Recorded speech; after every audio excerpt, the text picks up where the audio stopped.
वक्रतुंड महाकाय सूर्यकोटि समप्रभा निर्विघ्नं कुरु मे देव सर्वकार्येषु सर्वदा सर्वमंगलमंगले शिवे सर्वार्थसाधिके शरण्ये त्र्यंबके गौरी नारायणी नमस्तुते। ब्रह्मा गुरुर्विष्णु गुरुर्देवो महेश्वरा गुरुर्साक्षात् परब्रह्म तस्मै श्री गुरुवे नमः। वसुदेवसुतं देवं कंसचाणूरमर्दनं देवकी परमानन्दं कृष्णं वन्दे जगद्गुरुं। शान्ताकारं भुजगशयनं पद्मनाभं सुरेशं विश्वाधारं गगनसदृशं मेघवर्णं शुभांगं लक्ष्मीकान्तं कमलनयनं योगिभिर्ध्यानगम्यं वन्दे विष्णुं भवभयहरं सर्वलोकैकनाथं। गोपाल कृष्ण भगवान की जय। अजून एक राहिलं पोहे द्यायचे आता हे करण्यासाठी नाही हो आणून देते माझं मन शांत राहत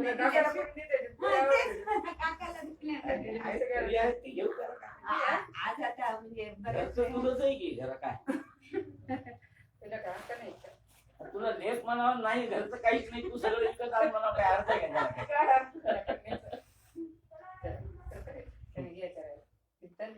चालू आहे।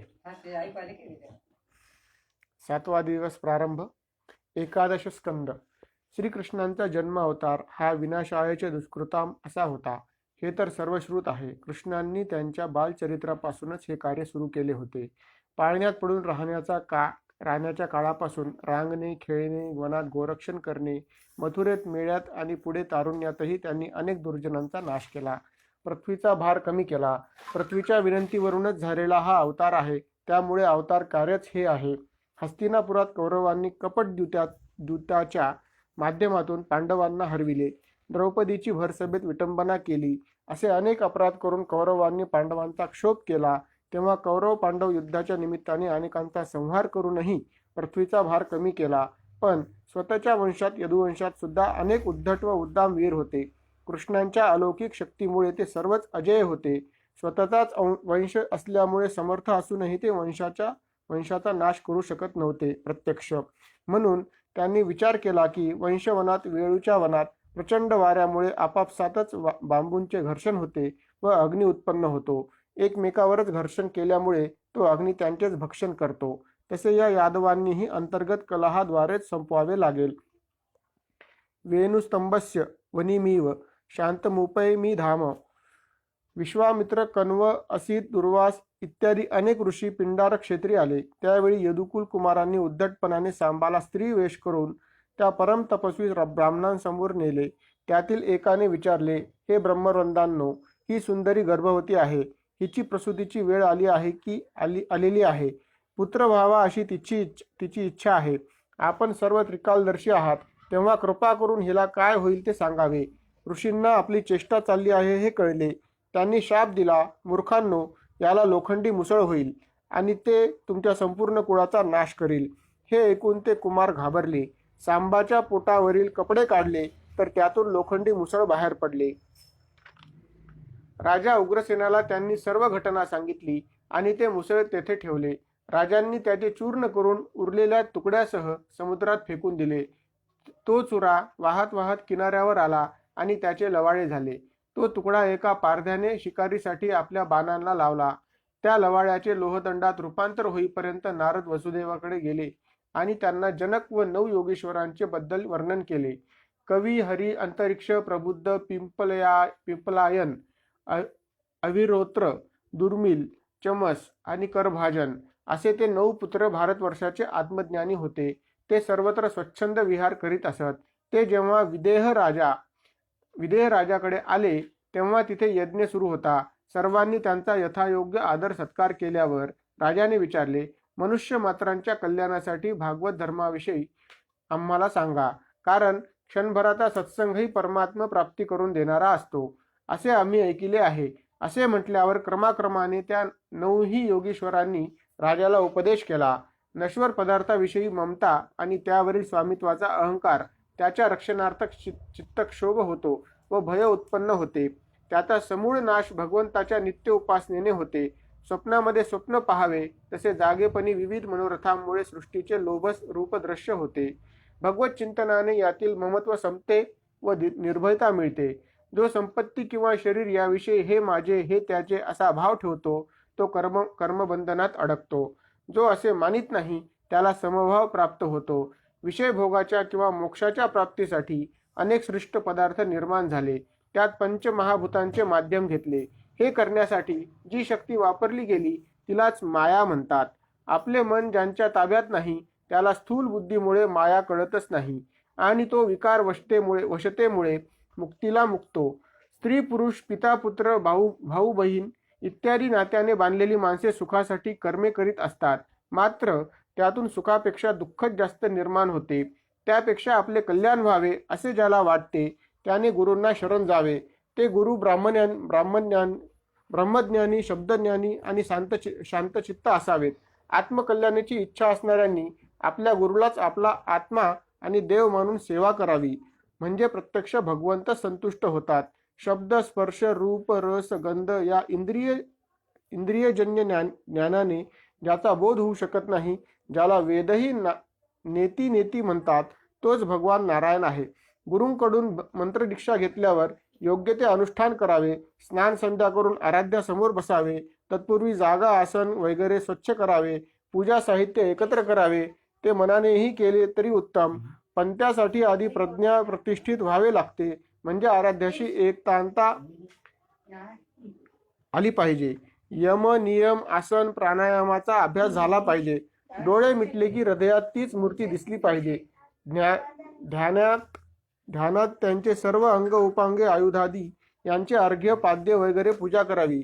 गंध फूल अलंकार समर्पण करताना स्पर्शाची जाणीव होणे हे तद्रूपतेचे लक्षण आहे. देवतेला वाहिलेल्या गंध फूल अत्तर चंदन हे आपल्याला त्यांचा सुगंध देत असावे.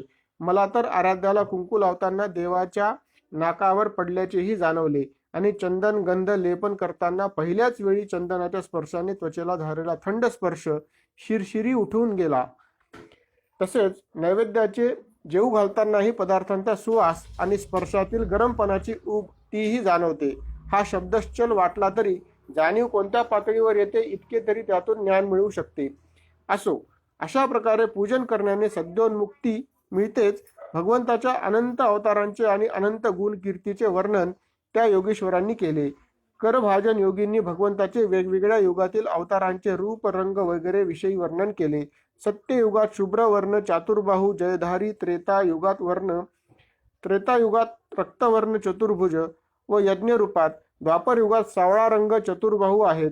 कलियुगात कृष्णवर्ण इंद्रनील वर्ण कांती आयुध विराजित आहेत. नाम संकीर्तनाद्वारे त्यांची आराधना करावी म्हणजे ते उपासकाला प्रसन्न होतात. जो कर्तृत्व भाव सोडून शरणागत भावाने प्रभूची उपासना करतो त्याचा शोक मोह वगैरे संपून तो ब्रह्मपदाला पात्र होतो. उद्धव उपदेश अवतार कार्य समाप्तीची नांदी.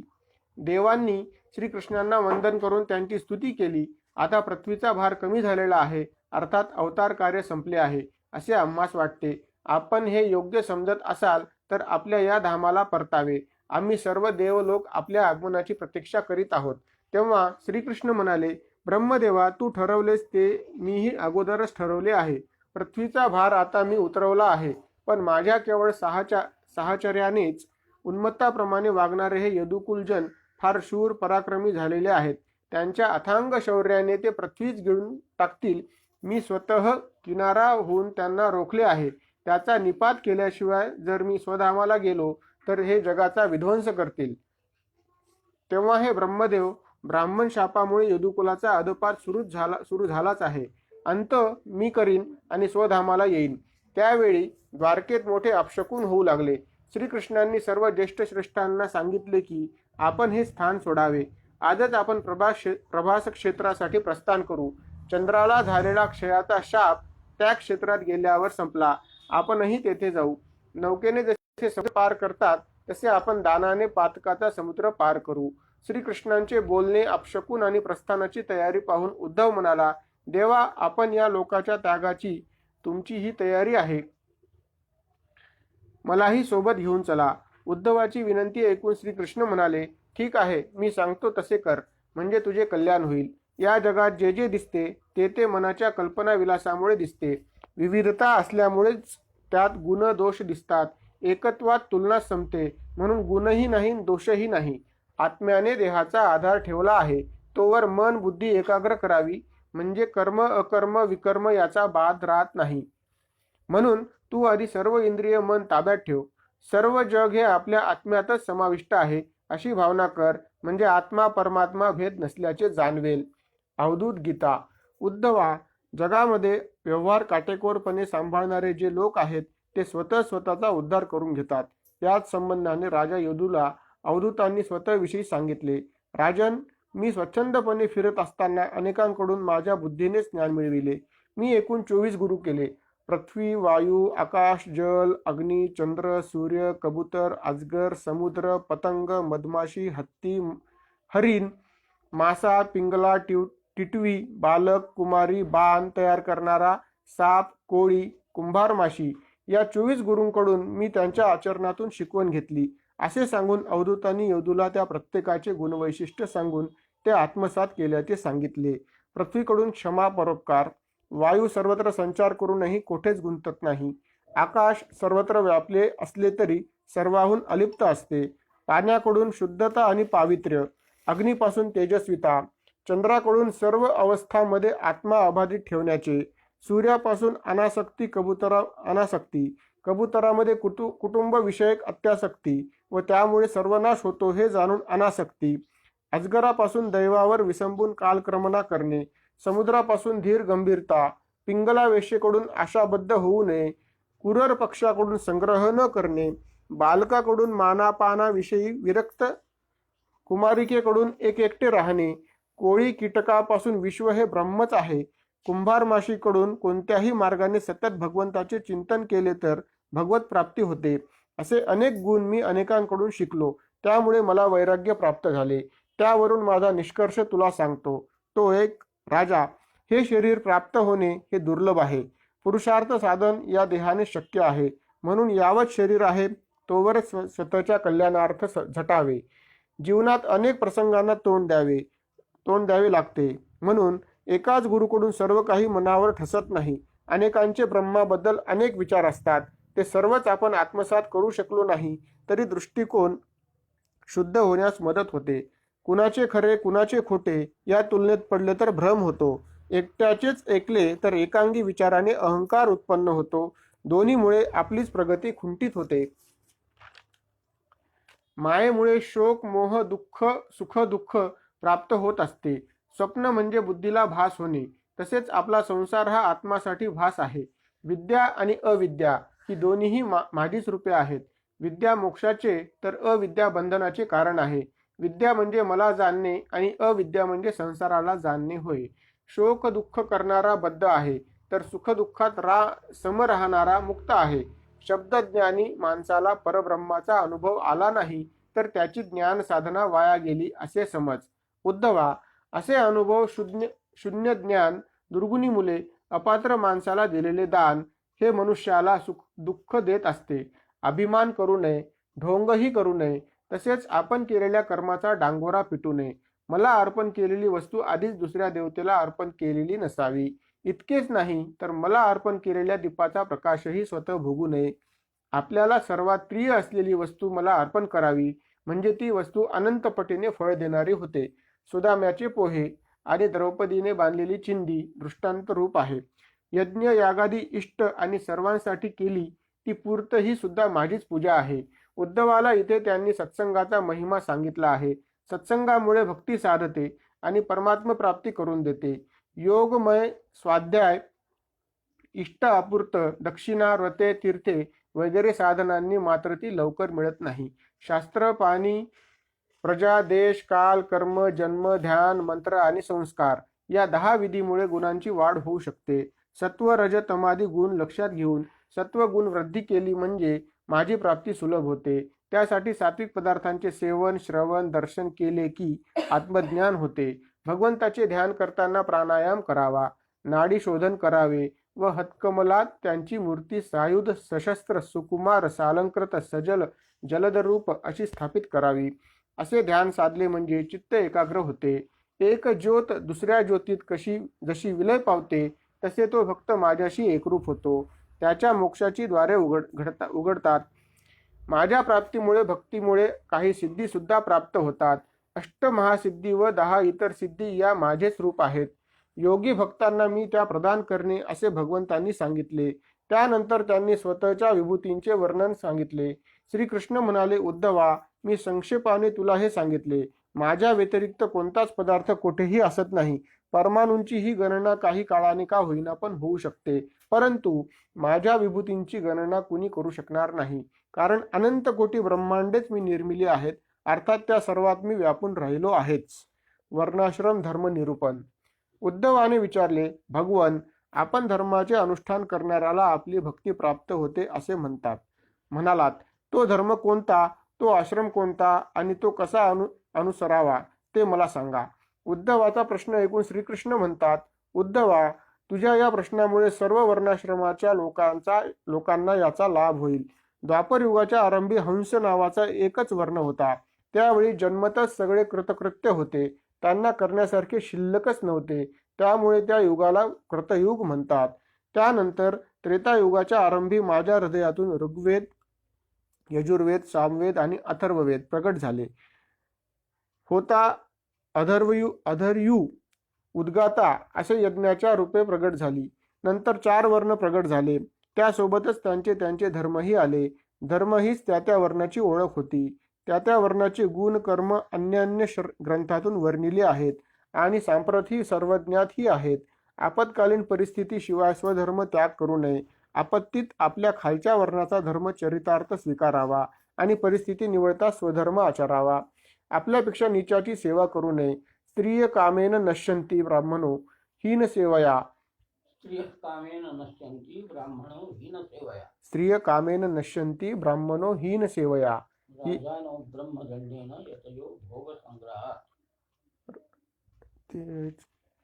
या वचनात ही ते स्पष्ट केले आहे. संन्यास ग्रहण करणाऱ्याने यज्ञ करून आपले सर्वस्व ऋत्विजांना देऊन टाकावे. इष्ट्वा यथोपदेशम माम दत्वा सर्वस्व पृथ्वीजे. ब्रह्मचार्याने गुरु उपासना करावी. गृहस्थांनी यज्ञदान, तप आणि कुटुंबाचे भरण पोषण करावे. वानप्रस्थाने सर्व आसक्ती सोडण्याचा अभ्यास करावा व संन्यासाने सर्वसंग परित्याग करून एकांत सेवन करावे.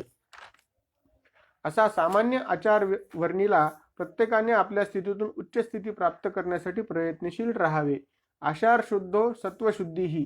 हे जसे सत्व गुण वृद्धीसाठी सांगितले, तसेच विहार शुद्धी, आचरण शुद्धी, विचार शुद्धी ही सांगितली आहेत. जीवन यापन करीत असताना या सर्व तंत्रांची माहिती व्हावी किंवा यथायोग्य मार्गदर्शन व्हावे म्हणूनच गुरु असावा, असा सर्वांचा सामान्य भाव असतो. प्रत्येकाला आपल्या कल्याणाची इच्छा असतेच, म्हणून तो योग्य गुरु करण्याचा विचारात असतो. 2 प्रहरची भ्रांत ज्याला पडली असेल त्याने कनिष्ठ वृत्ती धर्म स्वीकारावा, असे भगवंतांनी वर्णाश्रम धर्म निरूपण अध्यायात वर्णन केले आहे. अर्थात आपला प्रयत्न अधिक वर जाण्याकडे असला पाहिजे. म्हणून गुरु सुद्धा कुणाला करावे ते कुर्म पुराणात 12व्या अध्यायात 13व्या श्लोकात सांगितले आहे. उपाध्याय पिता माता ज्येष्ठो भ्राता महीपतीही मातुलः श्वशुरश्चैव. मातुल पितुरश्चैव मातामह पितामहे वर्णज्येष्ठो पितृव्यच. वर्णज्येष्ठो पितृव्यच सर्वे ते गुरुवः स्मृताः. वर्णज्येष्ठो पितृव्यच सर्वे ते गुरुवः स्मृताः. गुरु करण्यास योग्य अशा 11 जणांची ही यादी आहे. पहिलाच क्रमांक आपल्या कुलगुरूंचा आहे. पिता, माता, भ्राता, मामा, सासरा आणि चुलता, आजोबा हे सगळेच आपापल्या वर्णातील आहेत, पण वय परत्वे श्रेष्ठ आहेत. यांना वगळले किंवा त्यांचा तसा अधिकार नसला तर मात्र वर्णज्येष्ठातून गुरु करावा लागतो. कारण तुकाराम महाराजांनीही त्यांच्या गाथेत म्हटले आहे, ज्याचे करावे वचन त्याचेच येती गुण अंगाचेनी. ज्याच्या बरोबर राहू त्याच्या संगे खाऊ, ज्याच्या मार्गदर्शनाप्रमाणे वागू त्याचेच गुण आपल्याला चिकटतात. ढवळ्या शेजारी पवळा बांधला, वान नाही तर गुण लागला, अशी जी ग्रामीण म्हण आहे त्याचाही इथेच इत्यर्थ हाच आहे. कर्मविपाक सिद्धांताबद्दल ज्यांना ठाऊक आहे त्यांना हे माहीत आहे की प्राप्त जन्म हा पूर्वकर्मानुसंधाने असतो. ज्याचे उत्तम उच्च कोटीचे कर्म तो उच्च कोटीत, ज्याचे नीच कोटीतील कर्म तो हीन कोटीत जन्म घेतो. म्हणूनच उन्नयनासाठी आपल्यापेक्षा वरच्याचा हात धरावा आपल्यापेक्षा खालच्या वर्णातील महनीय व्यक्तींबद्दल आदर जरूर असावा. जसे कोणत्याही रस्त्याने गेले तरी गंतव्यस्थान येऊ शकते, पण आपल्याच मार्गावर पुढच्या टप्प्यावर जाणे, त्यासाठी त्या मार्गावरचे ज्ञानी यांचा मार्गदर्शनार्थ स्वीकार करणे हेच प्रगतीचे ठरते. म्हणून गुरु करताना स्वमती प्रकाश आवश्यक आहे. जिकडे गर्दी जास्त, जिकडे सभेला प्रचंड उपस्थिती असते, ज्याचे वक्तृत्व चांगले आहे, जिकडे जेवणावळी रोज घडतात, जिकडे समभाव संचार आहे, विधी निषेधच नाहीत, असा गुरु करू नये. सांप्रत मठ महंती बाबा महाराज श्री श्री श्री चे बाहुल्य आहे. कुठे तर फोटो समाधीच गुरु आहे. आपल्या प्रश्नावर मार्गदर्शन अपेक्षित असल्यामुळे एका जगद्गुरूंनी त्यांच्या प्रवचनातून गुरु हा प्रत्यक्ष असावा, जिवंत असावा असे प्रतिपादन केले होते. इतक्या निर्बंधांचा विचार केल्यावर आजच्या स्थितीची पतनावस्था लक्षात आल्या वाचून राहत नाही. आज मोठ्या प्रमाणात आम्ही गुरु मानला, गुरुच समजणे, गुरु पावला म्हणणे, कानातच मंत्र सांगितला तर गुरु समजणे, वर्णाश्रमाविषयी अज्ञान असताना गुरु करणे समजणे आपल्याला कुठे नेत आहे याचा विचार करणे आवश्यक आहे. आज आपल्याला कसेही वाटले तरी ते दुःख पर्यवसायी आहे हे जाणले पाहिजे. असो, यानंतर उद्धवाला ज्ञानयोग, कर्मयोग, भक्तियोग याविषयी विवेचून सांगितले. गुण दोषाविषयी सांगताना भगवंत म्हणाले, गुणस्थान भेदाने दोष होतो, मंत्र गुरुमुखाने एकूणच शुद्ध होतो, कोणतेही कर्म मला समर्पित केल्याने शुद्ध होते, शास्त्राने एखादी गोष्ट कुणाला विहित म्हणून सांगितली तर ते गुणकारक होते, तर ज्याला निषिद्ध सांगितली त्याला दोषकारक होते. सुरापान हे पातक असले तरी ते पतितासाठी नाही, कारण जमिनीवर असलेला आणखी किती खाली पडणार. गृहस्थाला पत्नी आवश्यक, यतीला स्त्री निषिद्ध. म्हणूनच गुणदोष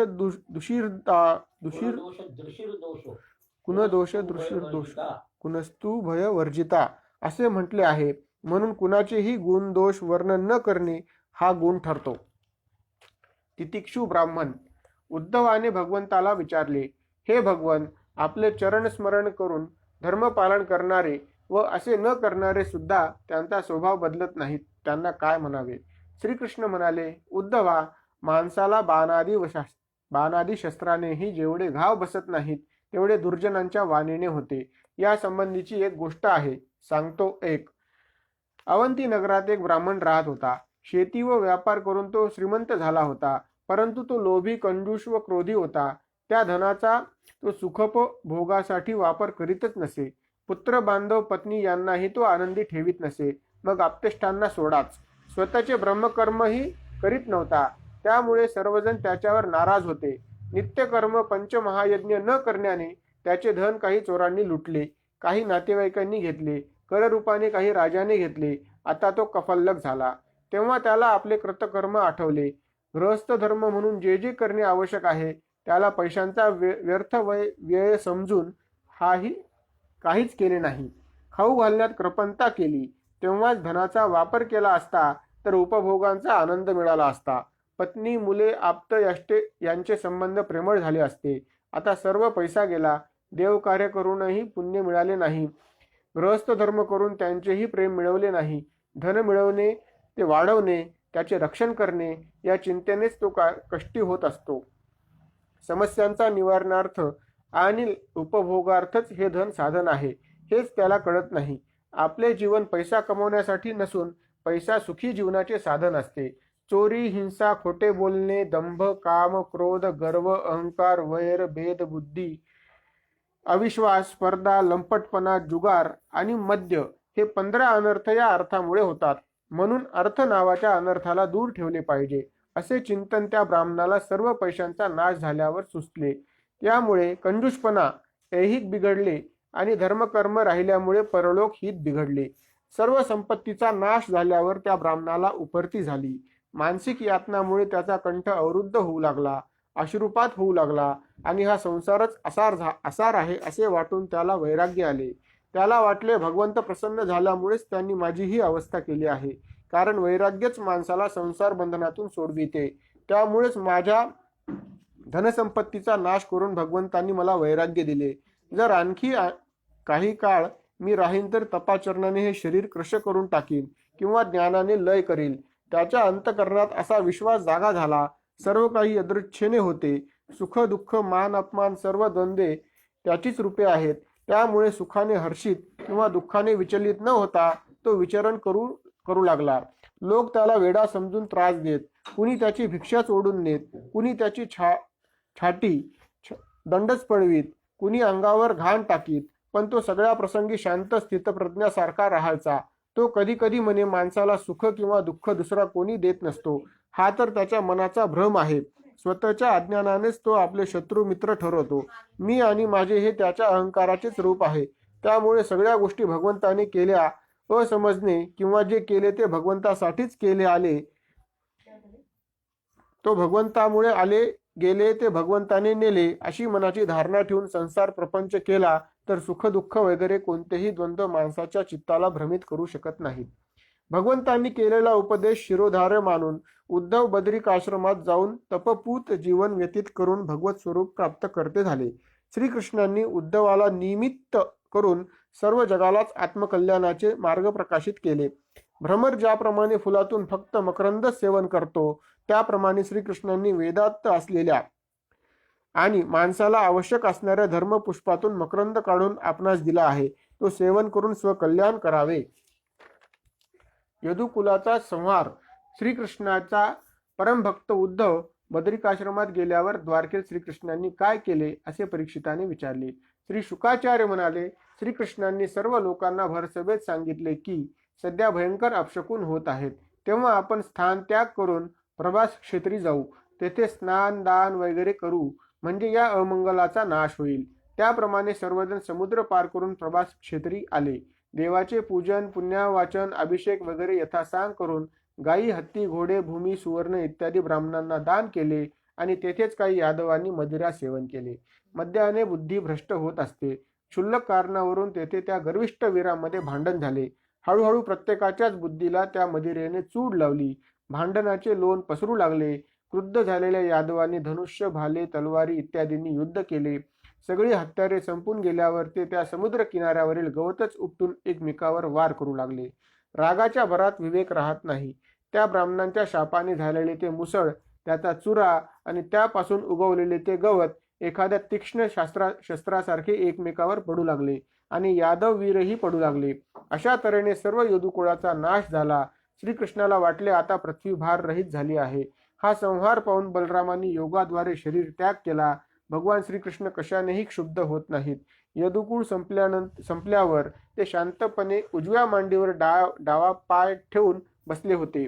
त्यावेळी ते दृश्य हरिण मुख सदृश्य दिसल्याने व्याधाने बाण मारला. भगवंतांनी परमधाम प्रस्थान ठेवले. त्याचे जन्म लीला चरित्र आणि स्वधाम गमन पाहण्यासाठी सर्व देव आले. पुष्प वर्षाव केला. श्रीकृष्णांनी आपलीच विभूती असलेल्या ब्रह्मदेवादींना पाहिले आणि आपले नेत्रकमल बंद केले. हे ऐकल्यावर परीक्षिता, तुझे आजोबा अर्जुन इत्यादींनीही स्वर्गारोहण केले. 11 स्कंद समाप्त. गोपाळ कृष्ण भगवान की जय. 12 स्कंद. राजा परीक्षिताने विचारले, मुनिवर्य, श्रीकृष्णाच्या स्वधाम गमनानंतर पृथ्वीवर कोणी राज्य केले?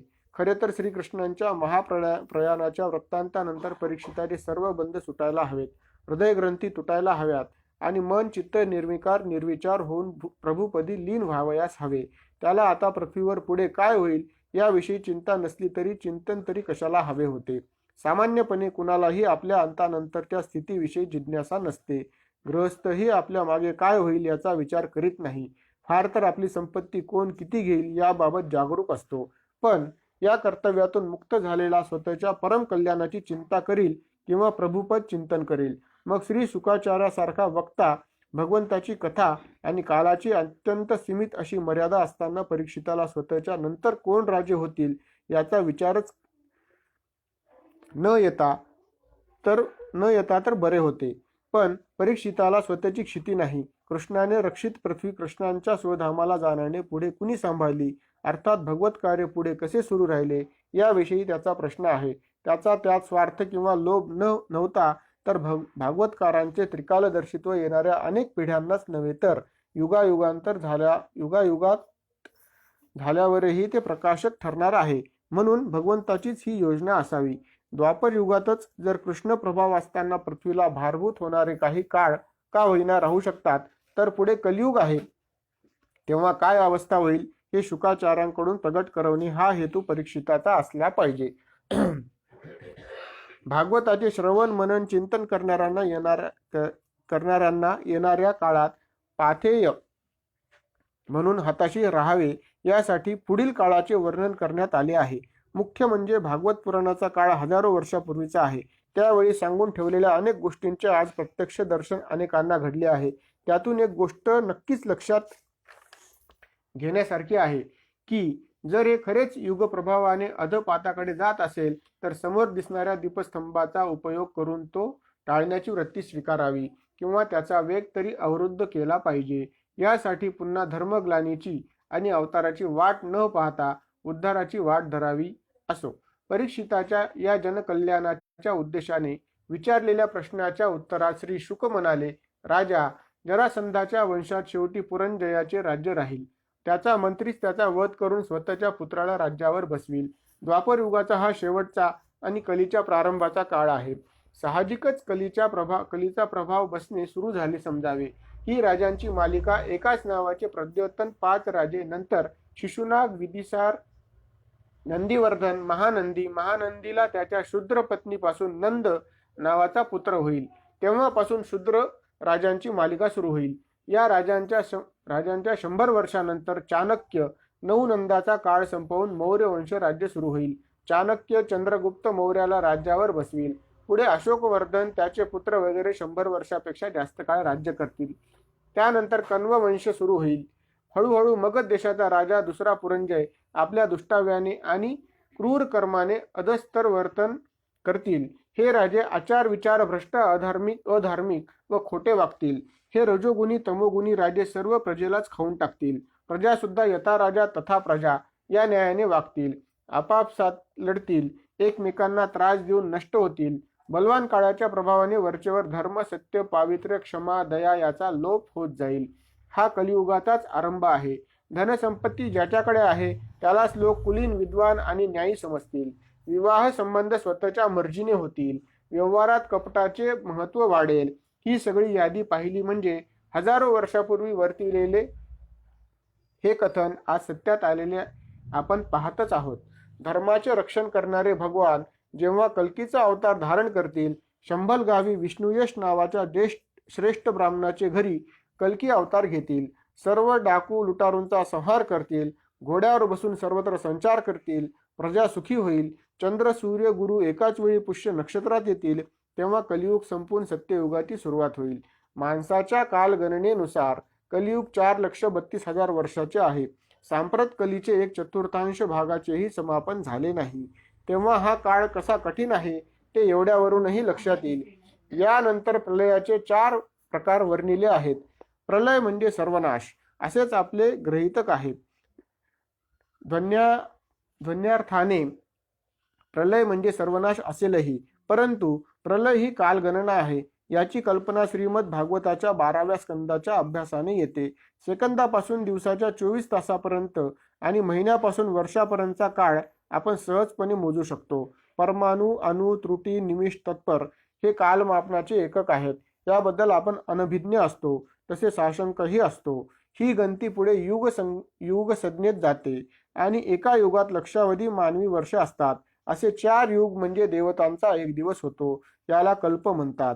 अशी ब्रह्मदेवाची रात्र होते, त्यालाच प्रलय म्हणतात. पण हा नैमित्तिक प्रलय आहे. ब्रह्मदेवाची 100 वर्षे झाली म्हणजे प्राकृतिक प्रलय. या काळात 100 वर्षे पाऊसच पडतो. अन्नाचे दुर्भिक्ष होते. लोक अन्नपानाने व्याकुळ होऊन प्राण सोडतील. प्राणी एकमेकांनाच खाऊन टाकतील. अग्नितांडव होऊन वाऱ्याच्या प्रचंड झोतामुळे तो सगळीकडे पसरेल. त्याच्या भक्ष्यस्थानी सगळेच पडेल. परीक्षिती असे हे चक्रनेमी क्रमे उत्पत्ती, स्थिती, प्रलय चालतच राहणारे आहे. जे उत्पन्न होते ते नाश पावतेच. त्या अस्तित्वाच्या भ्रांतीचे प्रयत्न सोडून दे आणि श्रेयसाचा विचार कर. परमेश्वर चिंतन हे श्रेयस आहे, पण याचे ज्ञान द्वैत निर्माण करणारे आहे. तू भक्ती कर. भक्तीत एकत्व अद्वैत आहे. ज्ञानाचा विचार सोडला आणि प्रभुचरण स्मरण राखले की सायुज्य मुक्ती मिळते. राजा परीक्षित म्हणाला, भगवान करुणासागर, अनादि अनंत अशा या श्रीहरींचे अनाकलनीय असे स्वरूप आणि लीलांचे वर्णन सांगून मला कृतार्थ केले. मी तृप्त झालो आहे. आता आपल्या अनुमतीने मी मौन धारण करून या सर्व विकाररहित चित्ताचे परमात्म्यात विलिनीकरण करील आणि हा देह त्याग करील. नंतर राजाने श्री शुकाचार्यांचे पूजन केले. शुकाचार्य त्यांच्या सोबतच्या मुनींसह निघून गेले. राजा परीक्षित ध्यानमग्न झाला आणि हळूहळू ब्रह्मलीन झाला. श्वासोश्वास बंद झाला. देह काष्ठरूप झाला. इकडे ऋषिकुमार शृंगीच्या शापाप्रमाणे तक्षक परीक्षिताला दंश करण्यास निघाला. वाटेत कुणी अडवू नये म्हणून त्याने ब्राह्मणाचा वेश घेतला होता. परीक्षित त्या गंगा तटावर निश्चेष्ट बसला होता. तेथे आला आणि त्याने दंश केला. पण तोपर्यंत परीक्षिती मुक्त झाला होता. मात्र त्या दंशामुळे निर्माण झालेल्या अग्नीत ते शरीर फक्त भस्म झाले. हे ऐकून जनमेजय परीक्षिताचा पुत्र क्रुद्ध झाला. त्यानं विद्वान ब्राह्मण बोलावून सर्पसत्राला आरंभ केला. सगळे सर्प यज्ञात पडू लागले. तक्षकाला भीती वाटली. तो इंद्राला शरण गेला. तेव्हा जनमेजयाच्या सांगण्यावरून ब्राह्मणांनी इंद्राय स्वाहा तक्षकाय स्वाहा म्हटल्याबरोबर देवगुरु बृहस्पतींनी मध्यस्थी केली आणि सर्पसत्र थांबले. ज्याच्या अंतकरणात स्वतःच्या शरीराबद्दलही अहंभाव नाही आणि माझेचे ममत्व ज्याचे संपलेले आहे त्याला भगवंताच्या परमपदाची प्राप्ती होते. त्यासाठी कटुवचन सहन करा. कुणाचा अपमान करू नका. कशाची तरी आसक्ती ठेवून वैर करू नका. ज्या परम तेजस्वी ज्ञानसागर करुणाघन प्रभूच्या कृपेने मला हे ज्ञान प्राप्त झाले आहे त्यांचे चरणी लीन व्हावे. त्यानंतर चारही वेदांचे विवरण शौनकांच्या विनंतीवरून सुतांनी सांगितले. वेद विवरण. सूत म्हणतात, हे शौनका, परमेष्ठी ब्रह्म जेव्हा नवीन सृष्टीसाठी पूर्वसृष्टीचे ज्ञान व्हावे म्हणून अंतर्मुख झाले त्यावेळी त्यांच्या हृदयात एक नाद उमटला. आपण सुद्धा अंतर्मुख होऊन सर्व मनोवृत्ती राखल्या तर आपल्यालाही अनाहत नादाचा साक्षात्कार अंतरंगात होतो. त्या नारदाची उपासना आदिभौतिक आध्यात्मिक आदिदैविक त्रिविध दोष समाप्त करून मोक्ष मिळवून देते. त्या अनाहत नादातून अ उ म या 3 मात्रांनी युक्त असा ओंकार प्रगट होतो आणि हेच त्या परब्रह्माचे बोधक तत्व आहे. अ उ म हे 3 वर्ण सत्व रज तम या 3 गुणांना तसेच नाम आणि अर्थ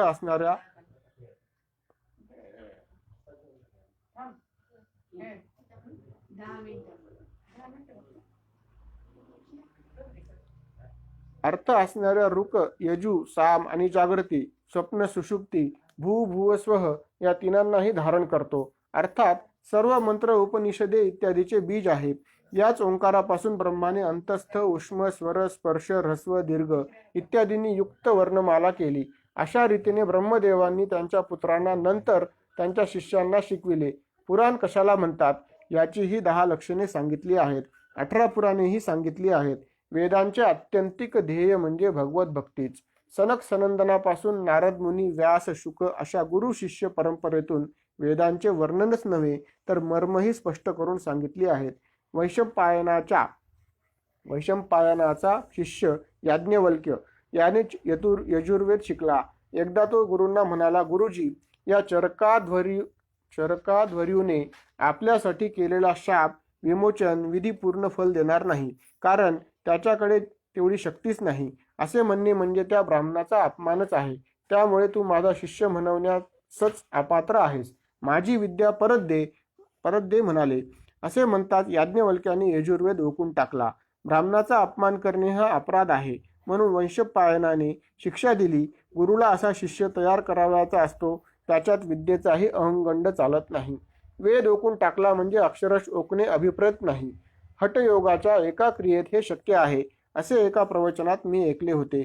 तथापि ओकणे ही प्रक्रिया प्रतीक्षित क्रिया आहे. तोंड आणि जठराशी संबंधित आहे. अन्न ग्रहण करणे आणि ज्ञान ग्रहण करणे यातील क्रिया वेगळी आहे. अन्न पोटात जठरात ग्रहण होते, तेथून तोंडावाटे उलटू शकते. ज्ञान बुद्धीत मेंदूत जाते, तेथून ते वस्तुरूपाने बाहेर पडत नाही. याचा अर्थ याज्ञवल्क्याने ते वेद म्हणणे टाकले असा घेता येईल. पुढे तो तैत्तिरीय शाखा म्हणून प्रसिद्ध झाला. वेदांच्या जशा शाखा सांगितल्या तशा शिष्य शाखाही वर्णिल्या आहेत. त्यांचीच बहुतेक नावे प्रचलित गोत्र प्रबोधासाठी आली आहेत. हा सगळा तांत्रिक भाग आहे. श्रीमद भागवत भक्ती रसायन या दृष्टीने पाहिले की ज्ञान आणि भक्तीचे बाण जाणवत नाहीत. असो, भगवंताचे वर्णन भागवतात प्रचुरतेने आले. असल्यामुळे अल्पज्ञानांना ती पुनरुक्ती वाटू शकते.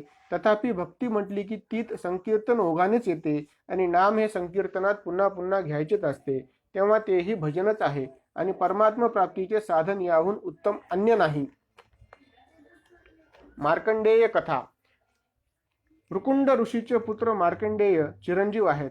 प्रलयकालीही ते जिवंत होते अशी आख्यायिका आहे. आत्तापर्यंत तर प्राण्यांचा प्रलयच झाला नाही, मग प्रलयात समुद्रात वटपर्णावर अद्भुत मनुष्य पाहिला, हे खरे असू शकेल काय, असा प्रश्न शौनकांनी सुतांना विचारला.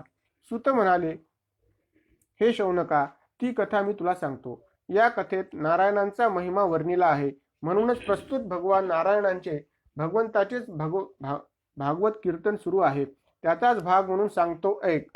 मृकुंड ऋषींनी आपल्या पुत्रावर मार्कंडेयावर उचित सर्व संस्कार केले होते. त्यामुळे मार्कंडेय ब्रह्मचर्य व्रत धारण करून गुरुदेवांची चरणसेवा करीत होते. मौन धारण करीत, गुरुदेवांनी आज्ञा गेली तर एक वेळ भोजन करीत, अन्यथा उपवासच. त्यांच्या अशा कठोर तपश्चर्येने ते मृत्युंजय झाले होते. असे करता करता 5-6 मन्वंतरे उलटली. ब्रह्मदेवाच्या एका दिवसात 14 मनु होतात आणि सध्या ब्रह्मदेवाचे 52वे वर्ष सुरू आहे. अर्थात माणसाच्या मापाने कोट्यवधी वर्षे असू शकतील. म्हणूनच मार्कंडेय कोट्यवधी वर्ष भगवंताची आराधना करून चिरंजीव झाले म्हणणे सहज शक्य आहे. अशा 7व्या मन्वंतरात इंद्राने त्याच्या तपश्चर्येची भीती वाटून त्याचा तपोभंग करण्यासाठी गंधर्व, अप्सरा इत्यादी मोहजालाचे प्रयोग केले. तथापि ते फोल ठरले. भगवान नारायण प्रत्यक्ष तेथे प्रगट होऊन म्हणाले, हे ब्राह्मण श्रेष्ठा, मी प्रसन्न आहे. मार्कंडेयाने त्यांना साष्टांग दंडवत घातले आणि म्हणाले, देवा, सर्व चराचर जगत चालक, आपण दर्शन दिले, हाच वर आहे. अजून काय मागावे. असे मंत्रमुग्ध भाव असतानाच अचानक सोसाट्याचा वारा आला. भयंकर आवाज होऊ लागले. विजांचा कडकडाट होऊ लागला आणि समुद्रात प्रचंड लाटा उसळू लागल्या. आता सगळी पृथ्वीच बुडेल असे वाटत होते. तेव्हा एका वडाच्या पानात एक तेजपुंज बालक त्याने पाहिले. त्याच्याजवळ जाता तोच त्याच्या श्वासावाटे डासाप्रमाणे आत गेला. तेथेही त्याने असाच प्रलय पाहिला. अर्थात उत्पत्ती, स्थिती, प्रलय या तिन्ही अवस्थात तो आत बाहेर व्यापून राहिला आहे. हे पाहून तो मार्कंडेय चकित झाला. तोच ते बालक, ते वडाचे झाड, तो समुद्रातील प्रलय लुप्त झाले. या सगळ्या प्रसंगात कोटी वर्षे झाली असे मार्कंडेयांना वाटले. ती सर्व योगमाया नारायणांनी निर्माण केली. त्यामुळेच मोठे मोठे तार्किक पंडित, ब्रह्मवेत्ते सुद्धा कसे मोहित होतात ते कळले. तो ध्यानस्थ असताना गौरी शंकरांनी त्यांच्या आकाशभ्रमणात पाहिले. त्याची तपश्चर्या पाहून पार्वती म्हणाली, देवा, या ब्राह्मणाला वर द्या. तो किती काळापासून तप करीत आहे, आता तरी द्या. त्यावर भगवान शंकर म्हणाले, हे देवी, त्याला कशाचीच इच्छा नाही, कारण तो तर परभक्तीत लीन आहे. तरीही हे गौरी, तुझ्यासाठी आपण त्याला विचारू आणि त्याला पाहिजे ते देऊ. दोघेही तेथे उपस्थित झाले. त्यांना पाहून मार्कंडेयाने तीनही लोकांचे गुरु भगवान शंकरांची पार्वती मातेसह अर्घ्य, पाद्य, आसनादी पूजा केली आणि प्रार्थना केली. हे जगद्गुरु, आपण साक्षात भगवान, पूर्ण काम, पूर्णानंद आहात. मी आपली काय सेवा करू. शंकर प्रसन्नतेने म्हणाले, वर माग. मार्कंडेयाने सश्रद्ध अंतकरणाने सद्गतीत होऊन फक्त प्रणाम केला. तेव्हा पार्वतीच्या प्रेरणेने भगवान शंकरांनी स्वतःच त्याला अनेक उत्तम आशीर्वाद दिले. तुझ्या सर्व मनकामना पूर्ण हो. तुझी अखंड अनन्य भक्ती राहो. तुझे पावित्र्य, यश, अजरत्व आणि अमरत्व कल्पकल्पांतापर्यंत राहो. तुला त्रिकाल ज्ञान आणि वैराग्य विज्ञान प्राप्त हो. मार्कंडेयाला मायारूपाने सर्वकालिक दर्शन घडवण्यासाठी भगवंतांनी केलेली ही लीला होती. पण लोककथेच्या प्रवाहात खरा प्रलय आणि मायाप्रलय यात भेद करत नाहीत. त्यामुळे प्रलयानंतरही मार्कंडेय जिवंत कसे, असा प्रश्न उपस्थित करतात. यानंतर भगवंतांनी धारण केलेल्या अंग उपांगाचे, आयुधांचे रहस्य, अर्थात त्याची रूपके वर्णन केली आहेत. इथे 12व्या स्कंदाच्या 11व्या अध्यायाची समाप्ती आहे. कृष्ण भगवान की जय. श्रीमद भागवताची अवतरणिका. सूत म्हणतात, श्रीमद भागवत हे श्री विष्णूंच्या अवताराचे अद्भुत चरित्र आहे. निर्गुण परब्रह्माचे हे वर्णन ऐकल्याने, वाचल्याने सर्व पापांची निवृत्ती करून प्रत्येकाचे जीवन चरित्र शुद्ध करणारे आहे. याच्या पहिल्या स्कंदात भक्तियोग आणि परीक्षित नारद कथा आहे. द्वितीय स्कंदात ब्रह्मदेव नारद संवाद, योगधारण व सृष्टोत्पत्ती आली आहे. तृतीय स्कंदात कपिल मुनी व देवहूती संवाद आहे. चतुर्थ स्कंदात मरीचादी 9 प्रजापती, दक्ष यज्ञ, ज्योतिषचक्र, पाताळ नरक निरूपण आले आहे. पंचम स्कंदात प्रियव्रतोपाख्यान, भरत चरित्र आले आहे. 6व्या स्कंदात प्रचेतापासून दक्षांची कन्या संतती, प्रत्रासुराची उत्पत्ती आहे. 7व्या स्कंदात हिरण्यकश्यपू, हिरण्याक्ष, प्रल्हाद चरित्र आहे. 8व्या स्कंदात मन्वंतराची कथा, गजेंद्र मोक्ष, विष्णूचे दशावतार वर्णन आहे. 9व्या स्कंदात इक्ष्वाकू वंशाचे वर्णन, श्री रामचरित्र आले आहे.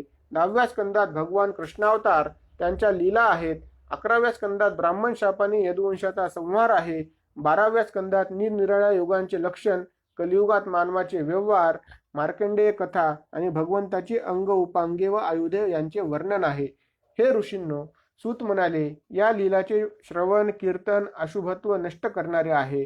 जो एकाग्र चित्त एक क्षणभरही जो हे ऐकतो तो पवित्र होतो. जो एकादशी द्वादशीला भागवत श्रवण करतो तो पापरहित होतो. उपवास करून पुष्कर, मथुरा किंवा द्वारका नगरीत पाठ करतो तो भयरहित होतो. सगळ्याच पुराणात भगवंताचे वर्णन असले तरी भागवतात ते प्रत्येकच प्रसंगाने आलेले आहे. ज्यांनी ज्यांनी हे रहस्य जाणले ते स्वकल्याण प्रवृत्त महाभाग आहेत. भगवंत जाणणाऱ्याला आणि भागवताला ते सांगण्यास शुकदेवांना मी प्रणाम करतो. श्रीमद भागवताचे स्वरूप वक्ता श्रोतादी. शौनकादिक ऋषींनी सुतांना विचारले, आपण संपूर्ण भागवत तर सांगितले, आम्हीही अत्यंत प्रेमादराने ते श्रवण केले. तथापि या पुराणाचे स्वरूप, प्रमाण आणि वक्ता श्रोत्यांची लक्षणे आम्हाला सांगा, जेणेकरून लोकोपकार ही होईल. सूत म्हणाले, सच्चिदानंद हेच भगवंताचे स्वरूप आहे. श्रवण चिंतन मनन करणाऱ्याच्या अंतकरणात भक्तींच्या धारांचा वर्षाव करणारे ते भागवत आहे. अक्षररूप ब्रह्म हे हृदय ग्रंथीचे भेदन करते. ज्ञान विज्ञान भक्तीची प्राप्ती करून देणारे साधन आहे. श्रोत्याचे प्रमुख 2 भाग भागवतात वर्णन केले आहेत. एक उत्तम श्रोता, दुसरा अधम श्रोता. दोन्ही डगरीवर हात ठेवणारा किंवा कुंपणावर बसणारा इथे अभिप्रेतच नाही. उत्तम श्रोत्यांच्या लक्षणाचे वर्णन करण्यासाठी चातक, हंस, शुक आणि 3 मीन यांची उदाहरणे आहेत. तर अधमाच्या वर्णनासाठी लांडगा, भुरुंड, पक्षी, बैल आणि उंट याच्या वैशिष्ट्याचा उल्लेख आहे. चातक फक्त ढगातून पडणाऱ्या पावसाचे पाणी पितो, तसा भक्त केवळ कृष्णासंबंधीच ऐकतो. हंस पाणी आणि दूध वेगळे करतो, केवळ दूधच पितो, तसा तो अनेक गोष्टी ऐकल्या तरी सार ग्रहण करतो. शुक शिकविले तेवढेच बोलतो, हा ऐकले तेवढे मधुरपणे इतरांना सांगतो. मीन डोळे उघडे ठेवून अथांग सागरात विहार करतो, त्याप्रमाणे अनिमिष नेत्राने मौनाने कथन सागरात विहार करतो तो. लांडगा हरिणाला भयानक आवाज काढून भिवितो, तसाच श्रोता मोठ्याने बोलून भक्तांची तंद्री भंग करतो. बैल पुढे ढकललेले सगळेच खातो, त्याला ग्राह्य त्याज्य विवेक नसतो. उंट आंब्याचे पान सोडून कडुलिंबाची पाने खातो, तसा श्रोता मर्म सिद्धांत सोडून दृष्टांताच्या मागे जातो. दृष्टांत तितुका एकदेशी असे वचन आहे. उंटासारखा श्रोता त्या एकदेशीत्वाचा विचार सोडून त्यातील इतर बाबींकडे लक्ष देतो आणि सिद्धांताचा विपर्यास होतो. तुलसीदासांच्या जीवनात घडलेल्या घटनेत पत्नी विरहाने व्याकुळ झालेले तुळशीदास नदीचा पूर, अंधारी रात्र, खिडकी खाली लटकणाऱ्या सापाला दोरी समजून त्या आधाराने पत्नीच्या महालात प्रवेश इथपर्यंतच्या सगळ्याच गोष्टी आवर्जून लक्षात ठेवतात. पत्नीने केलेला उपदेश, इतका ध्यास देवाचा ठेवला असता तर देव भेटला असता हे विसरून जातात. प्रेमीजनांनी भेटण्यासाठी काहीही करावे, कशालाही भिवू नये, कशाचीही तमा बाळगू नये असा विपर्यासच करतात आणि अशा विपर्यासाचे शब्दश्चलांचेच भांडवल करून अनेक कथा, कादंबऱ्या, मालिका यांची रेलचेल होते. अशा उंट श्रोत्याची सध्या चलती आहे. असो, आता वक्ता कसा असावा याचाही विचार करावा लागेल. जो मनाने सदैव भगवत चरणाशी लीन असतो, ज्याला काहीच अपेक्षा नसते, जो दयाळू असतो आणि कथाप्रसंगात उत्तम उदाहरणे देऊन सिद्धांत समजावतो, तो उत्तम वक्ता होय.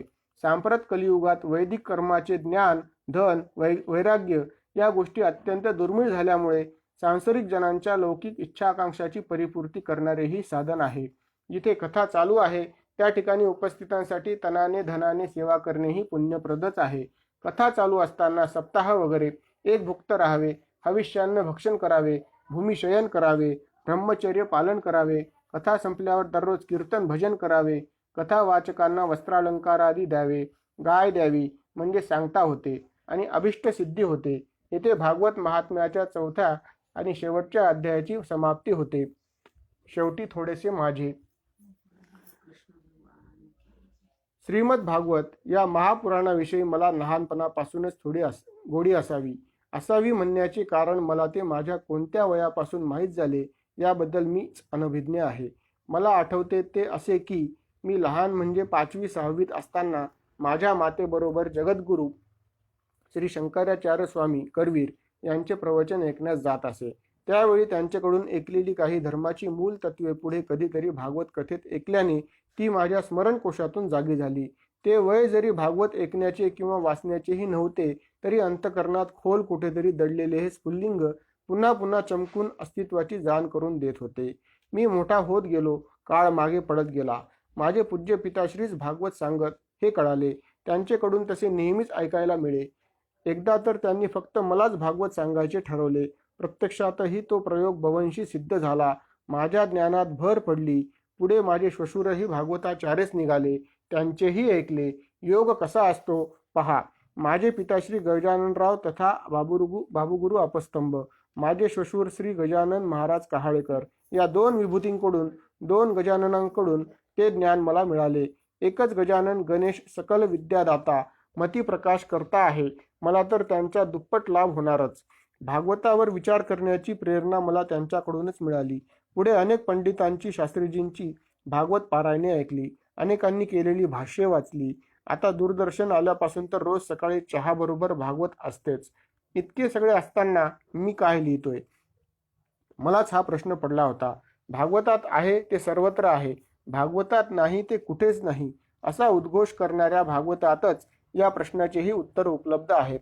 एक श्लोकी रामायण आहे, त्याचे महाकाव्य झाले. चतुश्लोकी भागवत, त्याचे श्रीमद भागवत महापुराण झाले. अर्थात हे वाङ्मय नित्य नूतन आहे. कालांतराने त्यावर अभ्यास करून विचारमंथन करणाऱ्या प्रतिभावंतांची प्रज्ञाही प्रभुकृपेने नवनवोन्मेषशालिनी आहे. म्हणूनच त्यावर अनेकानेक ग्रंथ निर्माण झाले. कुणी गाथा, कुणी ज्ञानेश्वरी, कुणी अध्यात्म रामायण हाताशी घेऊन भागवत कथा करतो. कुणी ब्रह्मसूत्राचे बोट धरून भागवत कथा ज्ञान यज्ञ करतो. कृष्ण एक पूर्ण पुरुषोत्तम भगवान या नावाने जगद्विख्यात भक्ती वेदांत समितीने एक मोठा ग्रंथ प्रकाशित केला. त्यात भागवताचे कथारूप प्रगट झाले आहे. तर पु डोंगरे महाराजांच्या भागवत रहस्यात सिद्धांत दृष्टांताच्या बाहुल्यात अनेक कथांचा संकोच आहे असे वाटल्या वाचून राहत नाही. महाभारताच्या संदर्भात नारदांचा आणि व्यासांचा संवाद झाला. त्यात नारद म्हणतात, मुनिवर्य, यथाधर्मश्चार्था मुनिवर्यानुकीर्तिता न कथा वसुदेव महिमा ह्यानुवर्णितः जुगुप्सितं धर्मकृतेनुशासतः स्वभावरक्तस्य महान व्यतिक्रमः यद्वाक्यतो धर्म इतितरः स्थितो न मन्यते तस्य निवारणं जनः. धर्मादी पुरुषार्थाचे वर्णन ज्याप्रमाणे आपण केले त्याप्रमाणे भगवान वासुदेवाचे वर्णन केले नाही. धर्म प्रतिपादनासाठी आपण ज्या अनेक गोष्टी सांगितल्या त्या ऐकून विकारवश लोक त्यात अडकून सिद्धांतालाच आचवतील. इथेच माझ्या प्रश्नाचे उत्तर आहे. इथेच माझा मुद्दा आहे. भागवतात पानोपानी आलेले भगवंताचे स्वरूप वर्णन भक्ती प्रेमात मनाला डुंबवीत असले तरी ते त्या ठाईच सोकावते. त्याने प्रभुप्राप्तीच्या क्रियाकल्पनांना सिद्धांतांना वंचित राहू शकते. अनेक प्रज्ञावंतांच्या दृष्टीने माझा हा विचार अविचारही ठरेल कदाचित, पण क्षुल्लक वाळूचे कण 2 दगडांच्या फटीत टाकून खारीलाही इति कर्तव्यता वाटलीच ना. माझा हा प्रयत्न त्या दर्जाचा ठरला तरी मी धन्यच झालो. तापत्रय मुक्तीसाठी हे प्रभुचरण रजाचेही होणे पुरे. हातापायात आणि मनबुद्धीत दुर्दम्य इच्छा कार्यशक्ती असली तरी पश्चेंद्रियाचा असहकार आहे. बाह्य दर्शन संपवून अंतरंग दर्शनाचा हा भागवताचा किंवा भगवंताचाही संकेत असेल. केसांनी बघुनी वयास जनुला कृष्णत्वही त्यागिले. केसांनी बघुनी वयास जणू त्या कृष्णत्वही त्यागिले. लक्षावे विषयास चक्षुही मंदावले. म्हणून ते चक्षुही मंदावले असे एका संत कवीने म्हटले आहे. अर्थात प्रभू गुणगान करणे, वर्णन करणे, लेखन करणे हेही बहिरंग दर्शन विषयच आहे. आता तेही न करता अंतशुद्धीकडेच त्या चक्षुरिंद्रियांना अंतर्मुख करावे अशी भगवंताचीच इच्छा आहे. म्हणूनच चर्मचक्षुंपुढे अंधार आहे. भागवत लिहिण्यास सुरुवात करतानाच मला या अंधाराचा प्रकाश बुद्धीत पडलेला कळाला होता आणि हेच कार्य पूर्णत्वाला जाण्याविषयी साशंकता होती. पण भगवान श्रीकृष्णांचीच ही लीला गाथा असल्याने त्यांनीच ती पूर्ण करून घेतली हेच खरे. लीला तुमची, शब्दही तुमचे, मी केवळ लेखनी. माथा ठेवूनी चरणी पदी विनवितो माथा ठेवून पदी विनवितो मुक्त कराया क्षणी. माथा ठेवूनी पदी विनवितो मुक्त कराया क्षणी. चरणी कट करावं लागेल. 7वा दिवस समाप्त. गोपाल कृष्ण भगवान की जय.